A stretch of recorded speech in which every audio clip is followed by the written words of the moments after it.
Think we got a Dark Side of the Moon issue here? Let's add Pink Floyd's Animals to that. Where do I start? First time I really listened to this album was 1995 when I was in high school, grade 10. A friend of mine, Brent, lent me his brand spanking new, didn't even drop the needle on his own stereo, he let me borrow it, entrusted me on my little dual CS515 with the Ortofon OM10 rig. And I dropped the needle, hit play and record on my Sanyo Dolby B tape deck, and away we go.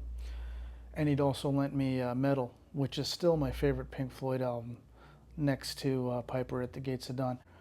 Also, I've killed two crickets tonight, which you guys didn't see on camera yet, but you may get a chance in this one, who knows. Alright, getting back to Dark Side of the Moon here. I had the 30th anniversary pressing from 1993. I bought it in 93, I hung on to it right up until 2016. 2003, god damn it, sorry. 2003, the 30th anniversary. I was getting mixed up. 1993 was the 20th anniversary, which I'd bought back in 93. So the year that LP came out, I bought the SACD at the same time because I wanted the 5.1 mix. And I still have a PCM rip of the first time again when I dropped the needle on it. Now, that playback rig and record rig was not great, but it worked. You know, it was a Sound Blaster, Audigy 2 Pro or whatever. That was my ADC. I had my dual CS515 with a Grado Red cartridge. And when I did this needle drop, I didn't apply any EQ, any noise reduction, no nothing. I wanted just the raw vinyl, the sound of the raw vinyl. And recently I pulled it out to compare it to this, because supposedly the two are off of the same metal masters.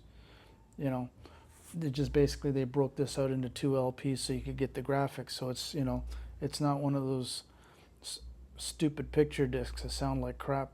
And I have one of those. I bought my wife the Selena Greatest Hits double LP, double picture disc. I think I mentioned that in a previous video too, but yeah, sound on it's nothing to write home about. All right, so getting back to all this mess. The 20th anniversary, which was also part of the Shine On box set, it's the same CD. It sounded a lot better than the CD that came out, and I never had the MoFi Dark Side of the Moon, to be honest with you. So then back in 93, this sounded pretty fucking good, right? For me anyways. And it was cool they gave you all the little 20th anniversary postcards and stuff like that. So fast forward 10 years, and now I got the SACD, and I had the 30th anniversary pressing. And the 30th anniversary pressing sounded pretty good. And it was the first time I ever owned Dark Side of the Moon on vinyl, go figure. I've always listened to it on digital except that high school copy that I had, right? And I've said this before 1,000 times. Sonically, this has its moments, right? But Us and Them is still a hot fucking mess until you listen to it in Atmos, where they actually got to break it out in all the channels. And the beauty with the Atmos mix, which is still my favorite, and by the way, I also have the quad mix from the Immersion box set that I ripped from a friend of mine, right? And that quad mix, which I've mentioned in a video before, it reminded me a lot of when I saw Floyd 30 years ago in May 1994 at the Toronto Exhibition Stadium. Well, with the Atmos, you know, you've got when they're in the airport part where you hear the intercom and the lady talking is actually in the in-ceiling speakers. You know, they've done did an amazing job, right? So this is now my favorite way to listen to it. But the vinyl here, the way they cut it, it fucking, you know, it keeps up with the digital, to be honest with you. But Us and Them is still a hot mess. You're never going to get away from that, right? Not much else to tell you guys. Animals, again, I've got the SACD 2-channel and 5.1 channel mix that a friend lent me. Sorry, I shouldn't say lent me, ripped for me. So hey, I paid Pink Floyd back. I bought this fucking thing. You know. Oh, and by the way, another thing with these Pink Floyd releases, here's a little gotcha. So, as I told you guys before, anytime I get these Blu-ray Atmos mixes, I'll rip 2 copies using Make MKV. One that goes on my laptop, which plugs into my AVR. You can see the brown HDMI cable there.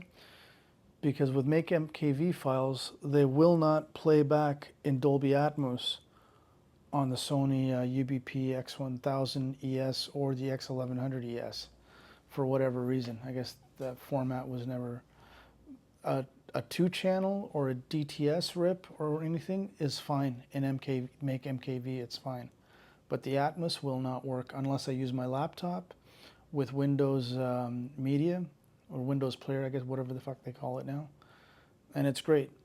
So I rip everything there because who the hell wants to pull the box set out and all that? Yeah, guess what, guys? We're gonna see another fucking cricket get killed tonight. Where are you, you bastard? Ha! Motherfucker. Yeah, he's dead. I'll clean him up later. There you go. You guys haven't seen that in a few years either, eh?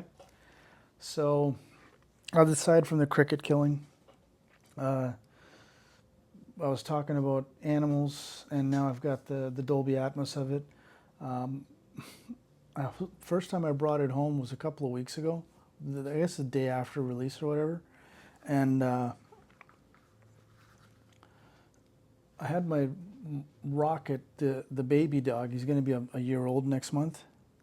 We're listening to it, and he heard the dogs, man. And he's like, what the hell?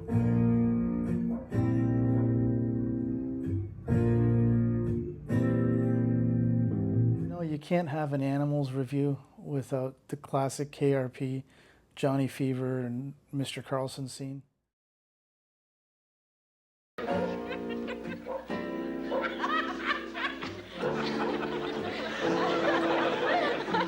Don't touch that. I'm sorry, I was... Gripping music, huh? Yeah, that's good, all right. What's the name of that orchestra? Pink Floyd.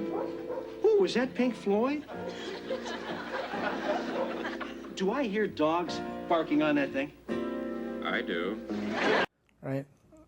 Okay, it's still my favorite sitcom of all time, dude. Guys, you know, I've said it before and I'll keep saying it again. I've got the box set with all the butchered audio tracks on it. The unbutchered audio tracks, I believe they're all on YouTube. Somebody's uploaded them. All right, guys. Hopefully I didn't bore the shit out of you on that one. You know, you guys know I'm not an eloquent talker. Have a good one. Bye for now. Like and subscribe. Cheers once again. I may actually have enough time tonight to drop this thing.